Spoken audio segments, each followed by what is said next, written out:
আগামীকাল সকাল 7:30টায় শেষ হচ্ছে ত্রয়োদশ জাতীয় সংসদ নির্বাচনের সব ধরনের প্রচারণা। ফলে প্রার্থী ও তাদের সমর্থকদের ভোট প্রার্থনার জন্য 22 ঘন্টারও কম সময় হাতে আছে। শেষ দিনে আজ রাজধানী ঢাকা সহ দেশের বিভিন্ন স্থানে গণসংযোগ, পথসভা সহ নানা কর্মসূচি পালন করছেন বিএনপি, জামায়াতে ইসলামী সহ বিভিন্ন রাজনৈতিক দলের প্রার্থী ও সমর্থকরা। রাজধানীর বনানী কামাল আতাতুর্ক খেলার মাঠ, পীরজঙ্গি মাজার রোড, কলাবাগান ক্রীড়াচক্র মাঠ, বাসাবো তরুণ সংঘ মাঠ, লালবাগ বালুর মাঠ সহ বিভিন্ন স্থানে নির্বাচনী জনসভা করবেন বিএনপির চেয়ারম্যান তারেক রহমান। আর মোহাম্মদপুর ঈদগাহ মাঠে 11 দলীয় জোট সমাবেশ করবে, পরে গণমিছিল বের করার কথা রয়েছে। সেখানে উপস্থিত থাকবেন জামায়াতের আমির ডক্টর শফিকুর রহমান, এনসিপি নেতা নাহিদ ইসলাম ও খেলাফত মজলিসের আমির মামুনুল হক। এছাড়া ঢাকার দোহার ও নারায়ণগঞ্জেও গণমিছিলে যোগ দিবেন জামায়াতের আমির। সারা দেশে শেষ সময় নির্বাচনী প্রচারে ব্যস্ত সময় পার করছেন প্রার্থী ও তাদের সমর্থকরা। ভোটারদের বাড়ি বাড়ি ও ব্যবসা প্রতিষ্ঠানে গিয়ে চাইছেন ভোট। নির্ভয়ে ভোট কেন্দ্রে এসে পছন্দের প্রার্থীকে ভোট দেওয়ার আহ্বান জানিয়েছেন প্রার্থীরা। বিস্তারিত জীবন আহমেদের ডেস্ক রিপোর্টে। প্রচারণার শেষ দিন নিজ বাসভবনে সংবাদ সম্মেলন করেছেন চট্টগ্রাম 11 আসনে বিএনপির প্রার্থী আমির খসরু মাহমুদ চৌধুরী। নির্বাচিত হতে পারলে চট্টগ্রাম বন্দরকে বিশ্বমানের গড়ে তোলার পাশাপাশি চট্টগ্রামকে আধুনিক বন্দর নগরী করার ঘোষণা দেন। বিদেশিরা যখন বাংলাদেশে আসে প্রথম প্রশ্ন করে কি জানেন? আপনার বন্দরের টার্ন অ্যারাউন্ড টাইম কত, ডেলিভারি টাইম কত, এফিসিয়েন্সি কি, এইটার উপর নির্ভর করে এখানে বিনিয়োগ করে। সুতরাং বন্দরের আগামী দিনের বন্দরের efficiency, turn around time, delivery time, cost একটা বিষয় আছে। সব কিছু মিলিয়ে বন্দরকে ওই জায়গায় নিয়ে যেতে হবে। একই সময় চট্টগ্রাম প্রেস ক্লাবে নির্বাচনী ইশতেহার ঘোষণা করেন 10 আসনের জামায়াতের প্রার্থী শামসুজ্জামান হেলালি। যেভাবে মানুষদের দুয়ারে দুয়ারে গিয়েছি, ইনশাআল্লাহ জয় দাঁড়িপাল্লার হবে ইনশাআল্লাহ। যেখানেই আপনারা বাধা দেবেন সেখানেই আমাদের প্রতিরোধ গড়ে উঠবে ইনশাআল্লাহ। বগুড়া 6 আসনের প্রার্থী বিএনপির চেয়ারম্যান তারেক রহমানের পক্ষে ভোট চেয়ে উঠান বৈঠক করেছেন চেয়ারম্যানের উপদেষ্টা হেলালুজ্জামান তালুকদার লালু। অপরদিকে শহরের আলতাফুন্নেসা খেলার মাঠে জামায়াতের প্রার্থী আবিদুর রহমান সোহেলের নেতৃত্বে একটি মিছিল বের হয়ে শহরের বিভিন্ন শহর প্রদক্ষিণ করে। বরিশাল নগরীতে ধানের শীষের পক্ষে বিশাল মিছিল করেছেন 5 আসনের বিএনপির প্রার্থী মুজিবুর রহমান সরোয়ার। হাতপাখার প্রার্থী মুফতি সৈয়দ মোহাম্মদ ফয়জুল করিমও গণসংযোগ করেছেন। এছাড়া নগরীর বিভিন্ন এলাকায় গণসংযোগ করেছেন মই প্রতীকের ডাক্তার মনীষা চক্রবর্তী। দিনাজপুর 3 আসনের জামায়াতের প্রার্থী অ্যাডভোকেট মাইনুল ইসলাম বাড়ি বাড়ি গিয়ে ভোট চান। আর 2 আসনে বিএনপির প্রার্থী সাদিক রিয়াজের নেতৃত্বে বোচাগঞ্জ বাজার থেকে ধানের শীষের পক্ষে বিশাল মিছিল বের হয়। নাটোর 2 আসনে বিএনপির প্রার্থী রুহুল কুদ্দুস তালুকদার দুলু নলডাঙ্গা উপজেলার পিপটুল ইউনিয়নে, আর 1 আসনে বিএনপির প্রার্থী ব্যারিস্টার ফারজানা শারমিন পুতুল উপজেলার গোলাপপুর চিনিকল স্কুল মাঠে জনসভা করেন। নওগাঁ সদর উপজেলার মাকরামপুর চারমাথা এলাকা থেকে 5 আসনে জামায়াতের প্রার্থী আসময় সায়েম নেতাকর্মীদের নিয়ে প্রচারণা চালিয়েছেন। আর বিএনপির প্রার্থী জাহিদুল ইসলাম ধলু নেতাকর্মীদের নিয়ে শহরের সুলতানপুর এলাকায় গণসংযোগ করেন। ফরিদপুর 2 আসনে বিএনপির প্রার্থী শামা ওবায়দ নগরকান্দা উপজেলায় জনসভা করেন। নোয়াখালী 1 আসনে বিএনপির প্রার্থী AKM মাহবুব উদ্দিন খোকন চাটখিল বাজারে জনসভা করেছেন। এছাড়া চাঁদপুর, মোংলা, সিরাজগঞ্জ, শেরপুর, মাদারীপুর, নেত্রকোনা সহ সারা দেশে বিরামহীন প্রচারণা চালাচ্ছেন প্রার্থী ও তাদের সমর্থকরা। জীবন আহমেদ, NTV নিউজ ডেস্ক। ঢাকার 37টি ভোট কেন্দ্র ঝুঁকিপূর্ণ উল্লেখ করে ডিএমপি কমিশনার শেখ মোহাম্মদ সাজ্জাদ আলী বলেছেন, বাড়তি সতর্কতা হিসেবে নেওয়া হবে এসব কেন্দ্রে। অতীতে নির্বাচনে যেভাবে পুলিশকে রাজনৈতিকভাবে ব্যবহার করা হয়েছে, এবার আর তা হবে না। আর সারা দেশে 5,56,127 জন আনসার ভিডিপি সদস্য নির্বাচনী দায়িত্বে নিয়োজিত থাকবে বলে জানান বাহিনীর মহাপরিচালক HM মেহেদী হাসানের রিপোর্ট। জাতীয় নির্বাচন উপলক্ষে ঢাকার বিভিন্ন ভোট কেন্দ্রের নিরাপত্তা ব্যবস্থা সম্পর্কে জানাতে ডিএমপির মিডিয়া সেন্টারে এই সংবাদ সম্মেলনের আয়োজন। এতে ডিএমপি কমিশনার বলেন, ঢাকার প্রতিটি কেন্দ্রে নেওয়া হয়েছে নিশ্ছিদ্র নিরাপত্তা ব্যবস্থা, কোনো ধরনের নিরাপত্তা ঝুঁকি নেই। এছাড়া ভোট কেন্দ্র, নির্বাচন সংশ্লিষ্ট কর্মকর্তা এবং বিভিন্ন ভবনের নিরাপত্তায় তৎপর থাকবে পুলিশ ও সোয়াত সহ বিভিন্ন বাহিনীর সদস্যরা। 37টি ভোট কেন্দ্র চিহ্নিত করেছি ঝুঁকিপূর্ণ বলে মনে করে, এবং সেই 37টি কেন্দ্রে 7 জন পুলিশ অফিসার নিয়োজিত থাকবে। অতীতে নির্বাচনে পুলিশকে যেভাবে ব্যবহার করা হয়েছে সেই কালিমামুক্ত হয়ে জাতিকে একটি অর্থবহ ও সর্বজন গ্রহণযোগ্য নির্বাচন উপহার দিতে আমরা প্রতিশ্রুতিবদ্ধ। কোনো থ্রেট নাই, পরিবেশ দেখতেছেন না, স্বাভাবিক সময়ের চেয়ে ভালো পরিবেশ চলতেছে। নাগরিকদের ভয়হীনভাবে ভোট কেন্দ্রে যাওয়ার আহ্বান জানিয়ে ডিএমপি কমিশনার বলেন, পুলিশ নির্বাচনে পেশাদারিত্ব ও আন্তরিকতার সাথে কাজ করার জন্য প্রস্তুত রয়েছে। এদিকে রাজধানীর আর্মি স্টেডিয়ামে আনসার ও গ্রাম প্রতিরক্ষা বাহিনীর নির্বাচনী সমাবেশে বাহিনীর মহাপরিচালক জানান, সারা দেশে 5,56,127 জন আনসার ভিডিপি সদস্য নির্বাচনী দায়িত্বে নিয়োজিত থাকবে। আগের মতো এই ইলেকশন হবে না যে আমি দাঁড়ায় থাকলাম, আমার সামনে দিয়ে যা খুশি তা করতেছে, বা আমার সামনে দিয়ে ভোটের ব্যালট বক্স নিয়ে চলে যাচ্ছে। Not accepted. তোমার লাশের উপর দিয়ে যাবে, কিন্তু তোমার সামনে দিয়ে কেউ ভোট ব্যালট বক্সে হাত দিতে পারবে না। পারবে? কেউ হাত দিতে পারবে? একটি শান্তিপূর্ণ ও উৎসবমুখর নির্বাচন উপহার দেওয়ার অঙ্গীকার করে তিনি বলেন, সবাইকে নিরপেক্ষভাবে দায়িত্ব পালনের নির্দেশনা দেওয়া হয়েছে। H M. Mehedi Hasan, NTV news, Dhaka. BNP chairman Tarique Rahman বলেছেন, বিএনপি রাষ্ট্র ক্ষমতায় গেলে তাদের দেয়া প্রতিশ্রুতি অনুযায়ী সব পরিকল্পনা পর্যায়ক্রমে বাস্তবায়ন করা হবে। রাজধানীর বনানী 12 নম্বর মাঠে নিজ নির্বাচনী এলাকায় তিনি এসব কথা বলেন। তারেক রহমান বলেন, ধর্মের ভিত্তিতে নয়, মানুষকে তার মেধা ও যোগ্যতার ভিত্তিতে মূল্যায়ন করবে বিএনপি। সবাই মিলে ঐক্যবদ্ধভাবে কাজ করলে দেশের সমস্যা সমাধান করা সম্ভব জানিয়ে বিএনপি চেয়ারম্যান বলেন, বর্তমানে যারা নির্বাচনে রয়েছে তাদের মধ্যে বিএনপিরই একমাত্র দেশ পরিচালনার অভিজ্ঞতা রয়েছে। কৃষকদের উন্নয়নের জন্য কৃষক কার্ড, নারীদের স্বাবলম্বী করতে ফ্যামিলি কার্ড দেওয়ার বিষয়টি পুনর্ব্যক্ত করেন তারেক রহমান। তিনি বলেন, যেসব বেকাররা জমি বিক্রি করে কাজের জন্য বিদেশে যায় তাদের জন্য ঋণের ব্যবস্থা করা হবে। ইমাম মুয়াজ্জিন সহ ধর্মীয় গুরুদের সম্মানী ভাতা, স্বাস্থ্য সেবা সহজ করতে স্বাস্থ্যকর্মী নিয়োগ, সবার জন্য শিক্ষা ও কর্মসংস্থানের সুযোগ সৃষ্টি করারও প্রতিশ্রুতি দেন বিএনপি চেয়ারম্যান। বনানীর পর কলাবাগান, মতিঝিল সহ 8টি নির্বাচনী জনসভায় বক্তৃতা দেবেন তারেক রহমান।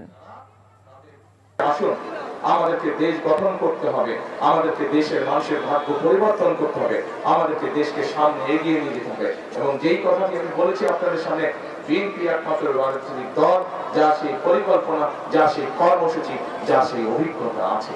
কাজেই এই বিএনপিকে আপনার সুযোগ দিন, ইনশাআল্লাহ বিএনপি আপনাদেরকে সাথে নিয়ে আগামী দিনে দেশ গঠন করবে।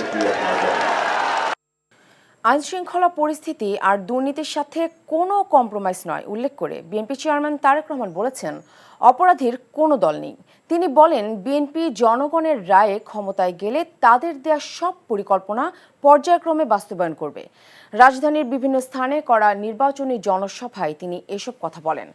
তারেক রহমান বলেন, যানজট, জলাবদ্ধতা নিরসন সহ ঢাকার সমস্যা সমাধানেও কাজ করবে তার দল। হাসান মাহমুদের রিপোর্ট। কোটি কোটি মানুষের চাকচিক্যের রাজধানী তিলোত্তমা ঢাকা এখন সরগরম নির্বাচনী উত্তাপে। প্রায় 450 বছরের পুরনো এই মেগাসিটির রন্ধ্রে রন্ধ্রে লেগে থাকা বিদ্যুৎ, গ্যাস, পানি, আবাসন, যানজট সহ নানা সংকট ও সমস্যা নিরসনে বিএনপির প্রতিশ্রুতি ছিল শেষ দিনের নির্বাচনী জনসভায়। ঢাকা 8 সহ ঢাকা মহানগরী সহ সকল পর্যায়ে যে জলাবদ্ধতা আছে সবচাইতে দ্রুততার সাথে ইনশাআল্লাহ এই সমস্যার সমাধান আমরা করব। শুধু বড় বড় কথা আছে, দেশ চালানোর জন্য দরকার কর্মসূচি। কোথায় তাদের কর্মসূচি? দেশ চালানোর জন্য অভিজ্ঞতার প্রয়োজন, তাদেরই তো বন্ধু বান্ধব। গত 1-1.5 বছর যাবৎ দেখেছি আমরা সরকারের অংশ ছিল, তাহলে আজকে দুর্গতি কেন মানুষের? মতিঝিলের পীরজঙ্গি মাজার সংলগ্ন জনসভায় ঢাকা 8 আসনে ধানের শীষের টিকেটে নির্বাচনী মাঠে থাকা মির্জা আব্বাসকে পরিচয় করিয়ে দিয়ে বিএনপি চেয়ারম্যান জানান, মানুষের রায়ে বিএনপি ক্ষমতায় গেলে বাস্তবায়ন করা হবে সব পরিকল্পনা। দুর্নীতি এবং আইন শৃঙ্খলা এটির সাথে কোনো কম্প্রোমাইজ নেই। যে দুর্নীতি করে সে দুর্নীতিবাদ, সে কোনো দলের নয়। যে আইন শৃঙ্খলা ভঙ্গ করে, মানুষকে কষ্ট দেয়, সে কোনো দলের হতে পারে না, সে অপরাধী। কাজে আইন এদের ক্ষেত্রে আইনের গতিতে চলবে। এর আগে নিজের নির্বাচনী আসন ঢাকা 17-এর বনানী কামাল আতাতুর্ক মাঠে জনসভায় যোগ দিয়ে তারেক রহমান বলেন, বিএনপি মানুষের জন্য কাজ করতে চায়। আসুন, আমাদেরকে দেশ গঠন করতে হবে, আমাদেরকে দেশের মানুষের ভাগ্য পরিবর্তন করতে হবে, আমাদেরকে দেশকে সামনে এগিয়ে নিয়ে যেতে হবে।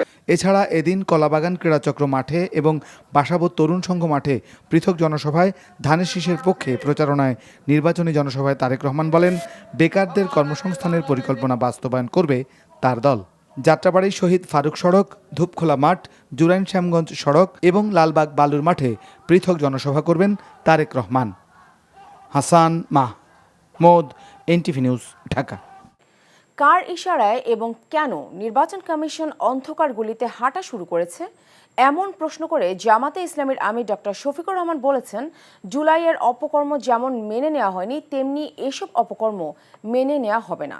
রাজধানীতে নির্বাচনী জনসভায় 11 দলের নেতারা বলেন, 12 ফেব্রুয়ারি কেউ ভোট ডাকাতি করতে আসলে শক্ত হাতে প্রতিহত করা হবে। জুবাইর প্রধানের রিপোর্ট। 22 জানুয়ারি প্রচারণা শুরুর পর থেকেই বিরতিহীন নির্বাচনী প্রচারণায় দেশব্যাপী জনসভায় অংশ নিচ্ছেন ডাক্তার শফিকুর রহমান। প্রচারণার শেষ সময়ে জামাত আমিরের নির্বাচনী জনসভা বাংলাদেশ খিলাফত মজলিসের আমির মাওলানা মামুনুল হকের নির্বাচনী আসনে। মোহাম্মদপুরের ঈদগাহ মাঠে ঢাকা 13 আসনের নির্বাচনী জনসভায় জামাত আমির নির্বাচন কমিশনকে নিরপেক্ষ থাকার আহ্বান জানান। নতুন করে দেশে কেউ ফ্যাসিজম কায়েম করতে চাইলে তা শক্ত হাতে প্রতিহত করার হুঁশিয়ারি দেন তিনি। একটা মহল নির্বাচনকে হাইজ্যাক করার চিন্তা করছে, গুন্ডাদেরকে লেলিয়ে দেওয়া হচ্ছে, অস্ত্রের ভান্ডার গড়ে তোলা হয়েছে, ভোট কেন্দ্র অন্যায়ভাবে দখল করে মানুষের ভোট কেড়ে নেওয়ার পায়তারা করা হচ্ছে। আমরা স্পষ্টভাবে বলে দিচ্ছি, জুলাই যোদ্ধারা ঘুমিয়ে পড়ে নাই, তারা এখনো জেগে আছে। তাদের সমস্ত অপকর্ম ইনশাআল্লাহ আমরা প্রতিহত করে দেব। সরকারের কিছু আমলা সচিব এখনো দলবাজি করছেন এবং কোনো প্রার্থীকে জিতিয়ে আনার চেষ্টা করছেন বলেও অভিযোগ করেন জামাত আমির। কিছু সচিব, কিছু অসৎ লোক এখনো দলবাজি করছেন, বিভিন্ন জায়গায় বিভিন্ন ক্যান্ডিডেটকে জিতিয়ে আনার চেষ্টা করছেন। ক্যান্ডিডেট জিতবে বা পরাজিত হবে সেটা জনগণের ভোটে। আপনি কে? আপনাকে কে এই দায়িত্ব দিয়েছে? মনে রাখবেন, ক্ষমা বারবার পাবেন না। অপরাধ করে অতীতে ক্ষমা পেয়েছেন, আগামীতে সেই ক্ষমা করা হবে না। এ সময় ইনসাফ ভিত্তিক রাষ্ট্র গঠনের জন্য 11 দলের পক্ষে থাকার আহ্বান জানান নেতারা। জুবাইর প্রধান, এনটিভি নিউজ, ঢাকা। আগামীকাল সকাল 7:30টায় শেষ হবে ত্রয়োদশ জাতীয় সংসদ নির্বাচনের প্রার্থীদের গণসংযোগ। তাই শেষ মুহূর্তে বিরামহীন প্রচারণায় ব্যস্ত প্রার্থীরা। ওয়ালিউল্লাহ উলির ডেস্ক রিপোর্ট। প্রচারণার শেষ দিনে নিজ বাসভবনে সংবাদ সম্মেলন করেছেন চট্টগ্রাম 11 আসনের বিএনপির প্রার্থী আমির খসরু মাহমুদ চৌধুরী। নির্বাচিত হলে চট্টগ্রাম বন্দরকে বিশ্বমানের করে গড়ে তোলা হবে, পাশাপাশি চট্টগ্রামকে আধুনিক বন্দরনগরী করার ঘোষণা দেন তিনি। এদিকে চট্টগ্রাম প্রেস ক্লাবে সংবাদ সম্মেলন করে ইস্তেহার ঘোষণা করেছেন 11 আসনের জামায়াতের প্রার্থী শামসুজ্জামান হেলালি। ব্রাহ্মণবাড়িয়ার সরাইলে নির্বাচনী সমাবেশে ইসলামী আন্দোলন বাংলাদেশের আমির মুফতি সৈয়দ মোহাম্মদ রিজাউল করিম দুর্নীতিমুক্ত রাষ্ট্র গঠনে দলের প্রার্থীদের ভোট দেওয়ার আহ্বান জানান। দিনাজপুর 6 আসনের ধানের শীষের প্রার্থী ডাক্তার AZM জাহিদ হোসেন তার নির্বাচনী এলাকায় গণসংযোগ করেছেন।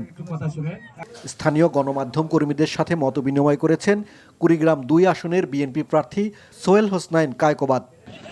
চাঁদপুরের শেষ মুহূর্তে ভোটারদের দ্বারে দ্বারে পৌঁছাতে গণসংযোগ, পথসভা, উঠান বৈঠক করেছেন 2 আসনের বিএনপি প্রার্থী ডক্টর মোহাম্মদ জালাল উদ্দিন। প্রচারণার শেষ দিনে ব্যতিক্রমী শোভাযাত্রা করেছেন লালমনিরহাট 3 আসনে বিএনপি প্রার্থী আসাদুল হাবিব দুলু। বগুড়া 6 আসনের প্রার্থী বিএনপি চেয়ারম্যান তারেক রহমানের পক্ষে ভোট চেয়ে উঠান বৈঠক করেছেন চেয়ারম্যানের উপদেষ্টা হেলালুজ্জামান তালুকদার লালু। অপরদিকে শহরের আলতাফুন্নেসা খেলার মাঠে জামায়াত প্রার্থী আবিদুর রহমান সোহেলের নেতৃত্বে একটি মিছিল বের হয়ে শহরের বিভিন্ন সড়ক প্রদক্ষিণ করে। এছাড়া ঝিনাইদহ, মাগুরা, বরিশাল, নোয়াখালী, নওগাঁয় মিছিল ও সমাবেশ করেছেন বিভিন্ন দলের প্রার্থীরা। ওয়ালিউল্লাহ উলি, এনটিভি নিউজ ডেস্ক। তরুণরা ও দেশের জনগণ নতুন বাংলাদেশ দেখতে চায় জানিয়ে জামায়াতে ইসলামের আমির ডক্টর শফিকুর রহমান বলেন, একটি মহল পরিবর্তন বিরোধী, কারণ পরিবর্তন হলে তাদের অপকর্ম বন্ধ হয়ে যাবে। সন্ধ্যায় রাষ্ট্রীয় টেলিভিশন বিটিভিতে জাতির উদ্দেশ্যে দেয়া ভাষণে জামায়াত আমির আরও বলেন, ক্ষমতায় গেলে এমন বাংলাদেশ বানানো হবে যেখানে রাষ্ট্র হবে সবার, সরকার হবে জনগণের। দেশের মানুষ পরিবর্তন চায়, কিন্তু একটি মহল পরিবর্তনের বিরোধী, কারণ পরিবর্তন হলেই তাদের অপকর্মের পথ বন্ধ হবে, মানুষের অধিকার কেড়ে নেওয়ার সুযোগ থাকবে না। এই সংস্কৃতি বদলানোর সাহস সবার থাকে না, ক্ষমতাবানদের বিরুদ্ধে রুখে দাঁড়ানোর হিম্মত সবার হয় না। এই হিম্মত দেখিয়েছে আবরার ফাহাদ, আবু সাইদ মুগ্ধ, উসমান হাদি এবং তাদের সহযোদ্ধারা। তাদের রক্তের শপথ নিয়ে নতুন প্রজন্মের লক্ষ লক্ষ সাহসী সন্তান আজ এই পরিবর্তনের জন্য প্রস্তুত। সবাইকে নিয়ে ঐক্যের বাংলাদেশ গড়তে চাই, এমন বাংলাদেশ যেখানে কেবল পারিবারিক পরিচয়ে কেউ দেশের চালকের আসনে বসতে পারবে না, এমন বাংলাদেশ যেখানে রাষ্ট্র হবে সবার, সরকার হবে জনগণের। আমরা ক্ষমতায় এলে নারীরা কেবল ঘরের ভেতরে নয়, সমাজের মূলধারার নেতৃত্বে থাকবেন সগৌরবে। সাংবাদিক ও পর্যবেক্ষকদের ভোট কেন্দ্রে মোবাইল নিয়ে প্রবেশে কোনো বাধা বা নিষেধাজ্ঞা নেই বলে জানিয়েছেন নির্বাচন কমিশনার আবুল ফজল মোহাম্মদ সানাউল্লাহ। নিষেধাজ্ঞা জারির পর ব্যাপক সমালোচনার মুখে আগের সিদ্ধান্ত থেকে সরে আসার কথা জানালো ইসি। এছাড়াও সোমবার বিকেলে নির্বাচনের সার্বিক পরিস্থিতি ও বিভিন্ন অভিযোগ নিয়ে ইসিতে আসেন 11 দলীয় ঐক্যের নেতারা। সিএসির সঙ্গে দেখা করার পর জামায়াতের সহকারী সেক্রেটারি জেনারেল এহসানুল মাহবুব জোবায়ের বলেন, নির্বাচনের সময় ইন্টারনেট স্বাভাবিক রাখার দাবি জানিয়েছেন তারা। ভোট কেন্দ্রে মোবাইল ফোন নিয়ে প্রবেশে কোনো বাধা বা নিষেধাজ্ঞা থাকবে না বলে সিইসি তাদের আশ্বস্ত করেছেন। অন্তর্বর্তীকালীন সরকার যা করতে চেয়েছে তার 90% করতে সক্ষম হয়েছে উল্লেখ করে প্রধান উপদেষ্টার প্রেস সচিব শফিকুল আলম বলেছেন, দেশের শান্তি শৃঙ্খলা ও স্থিতিশীলতা ফিরিয়ে আনাই অন্তর্বর্তীকালীন সরকারের সবচেয়ে বড় সাফল্য। আজ রাজধানীর ফরেন সার্ভিস একাডেমিতে আয়োজিত এক সংবাদ সম্মেলনে তিনি এসব কথা বলেন। প্রধান উপদেষ্টা অধ্যাপক মোহাম্মদ ইউনূসের সভাপতিত্বে অনুষ্ঠিত উপদেষ্টা পরিষদের বিশেষ বৈঠকের বিষয়ে এই সংবাদ সম্মেলন অনুষ্ঠিত হয়। উপদেষ্টা পরিষদের বৈঠক শেষে প্রধান উপদেষ্টা সরকারের সচিবদের সাথে বৈঠক করেন এবং নির্বাচন সুষ্ঠু করতে তাদেরকে প্রয়োজনীয় নির্দেশনা দেন। আওয়ামী লীগের পক্ষ থেকে ভোট বর্জন বা প্রতিহত করার ডাক দেয়া হচ্ছে, তা নির্বাচনে কোনো প্রভাব ফেলবে না বলেও জানিয়েছেন শফিকুল আলম। দেশে একটা পিস অ্যান্ড স্ট্যাবিলিটি ফিরিয়ে আনা হয়েছে। যে ভয়ানক ক্রাইম করেছিলেন আগের স্বৈরাচার, তার জন্য বিচার করা হয়েছে। আমরা আশা করি দেশের ইতিহাসের one of the best election হবে। দেশের আমরা একটা বলিষ্ঠ ফরেন পলিসি পেয়েছি, দেশের একটা কালচারাল রেনেসা হয়েছে। আমি মনে করি না এই গভর্নমেন্টের ব্যর্থতা তেমন একটা আছে। বাংলাদেশ এই গভর্নমেন্ট আমি মনে করি যা অ্যাচিভ করতে চেয়েছে তার 90% অ্যাচিভ হয়েছে।